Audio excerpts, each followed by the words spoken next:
Today our topic is about how we can prove that Muhammad is a prophet.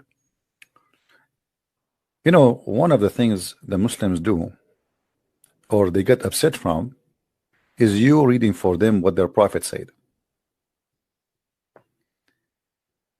I mean, those people, they are so proud about their prophet, but the second you start showing them what their prophet said, they get so upset. Very interesting.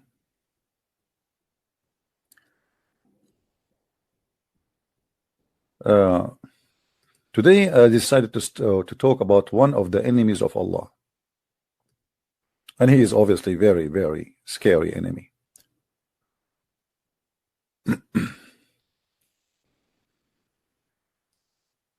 I think all of you know this creature, right? He's a small, tiny one. They are cute, and actually they kill insects, spiders, and it's good to have them around your house. They do no harm to anyone. But this is not what Islam teach. Muhammad, he announced this little tiny animal who is in the size of your finger, that he is the enemy of Allah.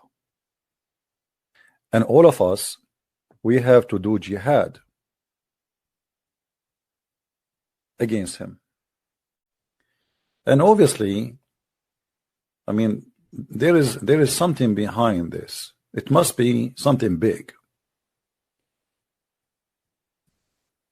If you are looking for a proof that Muhammad is a prophet, I think we found it.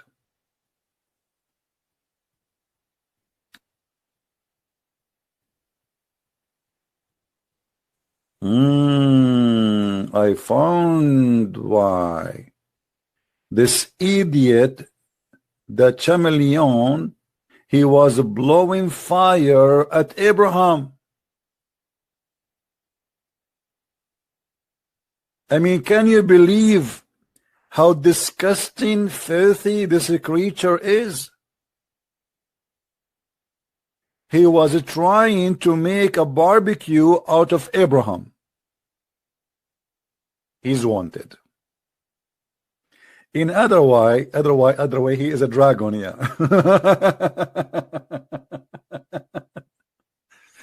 I mean, you are telling me and Muhammad is not a prophet? What's wrong with you? Why you people don't use your brain? I mean, you see, I noticed that Christians, Hindus, Buddhists, Jews, atheists, I mean, all of you have a problem. Only Muslims, they understand the universe and how it functions. And the prophet, he announced that we should kill this creature because he is the enemy of Allah.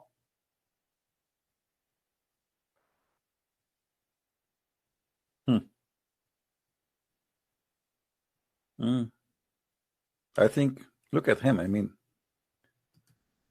I'm actually already getting scared. How this guy, he hold him in his hand, or this girl. Guys, did you see this one? Look what this one have in his head. Unbelievable.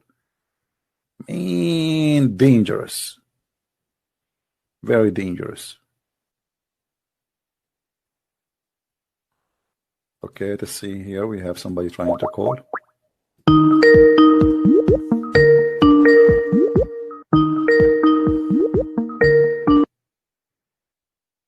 Hello. Hi, CP. Hey, my friend. How are you? Very good. How are you? I'm all right. What do you want to say to us about our topic? What do you think? Well, I think it's hilarious, actually. You are an ex-Muslim. I see that your text saying you're ex-Muslim, right? I am indeed, yes. All right. Why you left Islam, my friend? Can't you see all the evidence the Prophet he is coming with? I know. I just don't think I'm smart enough to be a Muslim, obviously. Sorry. Did you take some vitamin? Did you check a doctor? You know? I don't think any doctor in the world can help me. Oh, no, I can find someone. There's a doctor, she is a belly dancer. She can help you. She can convince you. She will give you black label and she will do some dance for you and she will say to you, I'm a virgin, which is absolutely not true, but she will make you believe in Allah right away. It sounds wonderful, doesn't it? I mean, I know, especially if somebody else pay for it. So I actually wanted to, a little bit away from this topic, CP, I actually just wanted to, you always mention about the pagan side of Islam, obviously, with the black stone kissing. But I haven't actually heard you mention one of the most paganistic practices they have, which is Eid al-Adha. Now, that is, in my opinion, one of the most pagan and original pagan practices, where they are offering a blood sacrifice to the gods or to the god in order to please the god. And when you ask a Muslim about this, they'll say, well, we're actually giving this food to the poor. And if you say, well, how about you give the poor some vegetables or something else, any other type of food, that's not allowed. You have to actually slaughter the animal to please God. And that practice by itself is extremely pagan. Well, probably the most original this pagan. This is story. The Muslim, they claim that they are doing that because Abraham, he did that. But in fact, in the Quran, it says that when Allah, and this is a story, supposedly stolen from the Old Testament, in the Old Testament, God, he ordered Abraham as a test of God that he should slaughter his son, and then he obeyed, but he did not. So God here, he sent a sacrifice. If you ask the Muslims, they say to you, we don't sacrifice, but in fact, they do sacrifice in order to be forgiven to God. As you say, they sacrifice blood to be forgiven, Yeah. But everything in Islam is either stolen from the Jews or from pagan practice before them. Absolutely. And that was actually the reason why I decided to leave, is because originally it started off with me. I was a very, very hardcore Muslim. I prayed 5 times a day. I did the fasting. I read the Quran every Ramadan, all of that kind of stuff. And then I started actually having debates in school with some of my Christian friends, thinking that I have the right way and I have the right religion, and very arrogant about it, until they very clearly showed me some holes. And I just realized that every time you just ask a question about anything to do with Islam, you just have no answers. Nobody can give you an answer. They either shout at you, tell you you're not allowed to ask this, they try to scare you into not asking the question, or they try to convince you that there's something wrong with your thinking. Yeah. And that's the problem. They make you think that because you're using your brain, you're in the wrong. Yeah. So how ridiculous is that? You left Islam because you were watching my videos? Actually, no. I've been probably an ex-Muslim for about 5-6 years now. I'm 32 years old. But I stumbled across your videos because I watch a lot of other stuff. I'm not sure if you're aware. I'm not sure if you noticed my accent in Arabic when I spoke it, but I'm originally Egyptian. So, I'm not sure if you've heard of Sharif Gabir or Hamid Abdul Samad or any of these. Yeah, I heard of him. Yeah, Sharif so I mean, these guys are him, making a huge impact. Someone like Akh Rashid, if you've heard of Akh Rashid. Absolutely, Rashid yes. Yeah, fantastic. And so, your videos came up as recommended. I started watching you. Honestly, I fell in love with all your content. Your debates are just incredible. I haven't seen you lose a single debate. And I do have one request though, CP. All right. Additional to the very can you give us a Zakir Naik impression? Later. All right, my friend. Thank you. I will go back to my topic. Hey, thank you for calling. Thank you so much. Thank you. Take care. Bye-bye. So, guys, the gentleman who called, he is an ex-Muslim, and he is an Egyptian, as he said.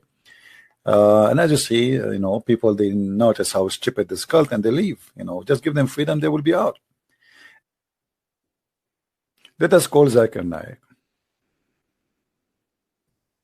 Shall we?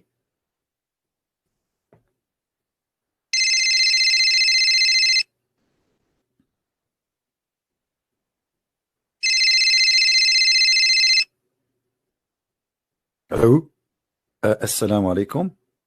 I told you 1,000 times, don't call me. But brother, we have a very important question, and we cannot find somebody can answer it except you. You are the person of knowledge. You are a walking, talking library. Okay, you know what? I'm going to forgive you only. I will give you only this opportunity, and you can ask me one question, not 2, not 3. Go ahead. What about the prophet ordering to kill the lizard, Mr. Lizard, and he think he is the enemy of Allah? Why is that?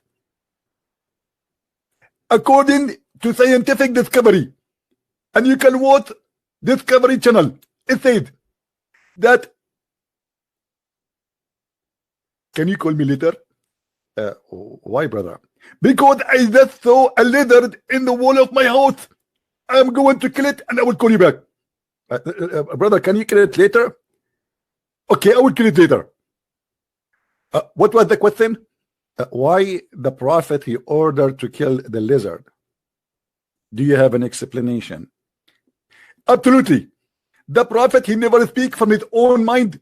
He always get guidance and inspiration from Allah. So Allah he told him to kill the lizard. Why he wanna kill the lizard? First of all, many of you are very naive and think that the lizard is a very, very nice creature. Actually, me myself, when I was a kid, I used to play with it. But after I became educated, I learned that it's extremely dangerous. But the lizard don't kill anyone, just eat insect. They never harm a human being.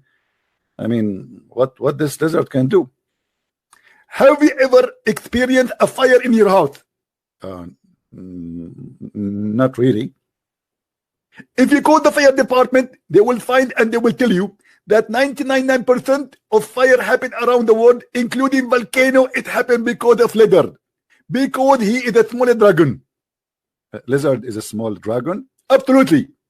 If you open the mouth of the lizard, you can even light his cigarette from his mouth. From the mouth of the lizard, we can light up our cigarette. I am telling you, you are ignorant, and this is why I don't like to talk to you.